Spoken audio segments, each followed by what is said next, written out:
کے سامنے رکھنے کی کوشش کروں گا۔ سب سے پہلی چیز تو یہ کہ جمعہ کا حکم یہ ہے کہ جمعہ جو ہے ہم پر جو ہے اس کی نماز جو ہے فرض ہے، یاد رکھیے۔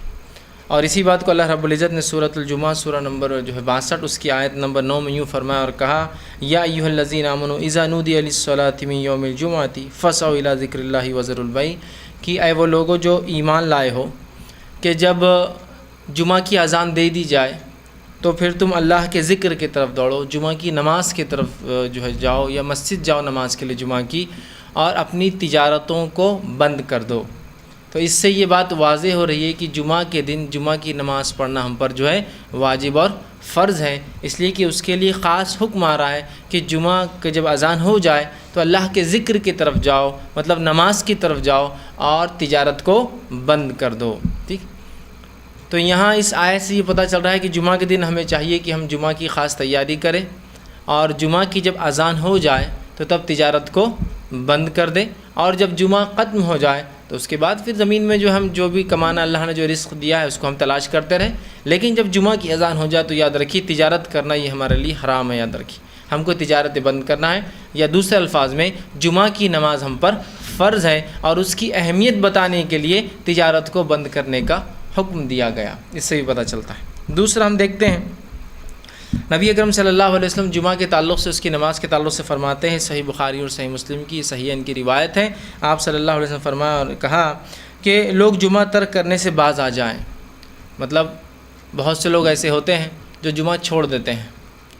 وجوہات بہرحال جو کچھ بھی ہو، لیکن اس بات کا بہت زیادہ ہم خیال رکھیں کہ جمعہ ہم خواہ کبھی نہ چھوڑیں۔ تو آپ صلی اللہ علیہ وسلم جمعہ کی اہمیت بتاتے فرماتے اور کہتے ہیں لوگ جمعہ ترک کرنے سے باز آ جائیں یا پھر اللہ ان کے دلوں پر مہر لگا دیں گا۔ لوگ جمعہ ترک کرنے سے، جمعہ چھوڑنے سے باز آ جائے، مطلب ایسا نہ ہو کہ لوگ جمعہ کو یوں ہی آسان سمجھے اور چھوڑنا چالو کر دے، یا نہ پڑھے، یا اس کے بدل میں جو ظہر پڑھ لے گی کیا ہوا جمعہ نہیں ملی تو، یا پھر اس کے لیے کوشش نہ کرے، ٹھیک، باز آ جائیں۔ ورنہ آپ فرماتے یا پھر اللہ ان کے دلوں پر مہر لگا دے، مطلب جو شخص جمعہ کو چھوڑتا ہے، بلا وجہ نہیں پڑھتا ہے، کسی عذر کو چھوڑ کر بس یوں ہی چھوڑتا ہے، تو اللہ اس کے دل پہ کیا کرتا ہے؟ مہر لگا دیتا ہے۔ اور ظاہر سی بات ہے یہ مہر کسی اچھائی کی علامت تو نہیں ہوں گی، چونکہ کسی اعمال کو چھوڑنے کی وجہ سے اگر دل پر مہر لگ رہی ہے تو یقیناً یہ کسی برائی کا نتیجہ اور سبب ہی بننے والی ہے۔ تو اللہ کہیں ان کے دلوں پر آپ وسلم فرماتے مہر نہ لگا دے،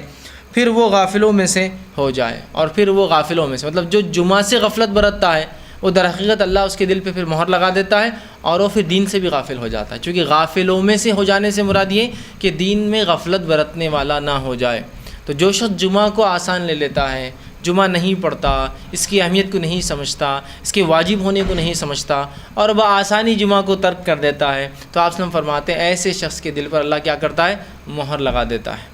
ایک سیل لگا دیتا ہے، ٹھیک، اور پھر اس سے کیا ہوتا ہے؟ وہ شخص غافلوں میں شامل ہو جاتا ہے۔ تو یہ بہت زبردست وعید ہے اور جمعہ کی فرضیت کی دلیل ہے، دونوں باتیں ایک ساتھ ہیں۔ وعید اس چیز کی ہے کہ انسان جمعہ کو نہ چھوڑے، ایک مسلمان جمعہ کو جو ہے کسی بھی حد تک کوشش کرے کہ اس کو پڑھے، اور دوسرا یہ کہ جمعہ کا پڑھنا ہم پر واجب اور فرض ہے، یاد رکھیں۔ اسی طرح نبی اکرم صلی اللہ علیہ وسلم فرماتے ہیں، سنن ابو داؤد کی روایت ہے، آپ نے فرمایا اور کہا کہ جمعہ کے تعلق سے فرماتے ہیں الجمعۃ حق واجب علی کل مسلم، کہ آپ فرماتے اور کہتے ہیں کہ جمعہ جو ہے یا جمعہ جماعت کے ساتھ ہر مسلمان پر حق اور لازم ہے، جمعہ جماعت کے ساتھ ہر مسلمان پر لازم ہے۔ تو اس سے ایک بات اور پتہ چل رہی ہے کہ جمعہ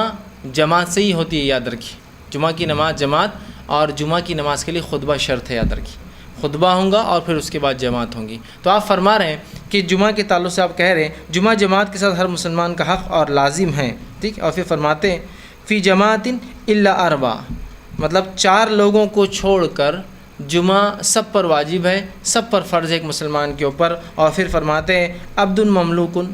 کہ جو غلام ہے اس پر جمعہ نہیں ہے، اس لیے کہ غلام کو اپنے آقا سے ہر چیز کے لیے اجازت لینا پڑتی ہے، اگر اجازت دے تو وہ جا سکتا ہے، نہ دے تو گھر میں رہنا پڑے گا اس کو۔ تو آپ فرماتے ہیں پہلا شخص جمعہ ہر مسلمان پر واجب ہے، لازم اور ضروری ہے، سوائے غلام کے، چونکہ وہ مجبور ہوتا ہے، وہ کسی کے ماتحت ہوتا ہے۔ پھر آگے فرماتے ہیں او امراتن، اور عورت پر بھی جمعہ واجب اور فرض نہیں ہے، لیکن اس کا مطلب یہ کہ باقی دوسروں پر واجب اور فرض اور لازم ہیں، ٹھیک، اور عورت پر۔ پھر فرماتے ہیں او صبی، اور جو غیر بالغ ہو، نابالغ ہو، ٹھیک ہے، جو بالغ نہیں ہے اس پر بھی نہیں، او مریض، اور جو بیمار ہو تو ان پر جمعہ نہیں ہے، 4 لوگوں پر فرما رہے ہیں، لیکن اس کا دوسرا معنی نکلتا ہے باقی سب پر جمعہ فرض اور لازم ہے۔ تو بہرحال حدیث کے الفاظ یہ ہے، تو ان آیت اور حدیثوں سے یہ بات پتہ چلی جمعہ ہم پر فرض اور لازم ہے۔ کوئی بھی شخص بنا کسی شرعی عذر کے جمعہ کو چھوڑنے کی کوشش نہ کرے، اس لیے کہ جمعہ کا چھوڑنا بہت سخت وعید ہے۔ جمعہ کے وقت تجارت کرنا منع اور حرام ہے۔ جمعہ کو چھوڑنے والے پر اللہ رب العزت دل پر مہر لگا دیتا ہے، اور نقصان یہ ہے کہ وہ شخص غافل ہو جاتا ہے، دین سے غفلت برتنے والا بن جاتا ہے۔ مطلب اس سے پتہ چلتا ہے جمعہ کی کتنی اہمیت ہے۔ اب جمعہ کی نماز کی کیا حکمت رہی ہوں گی جو اللہ رب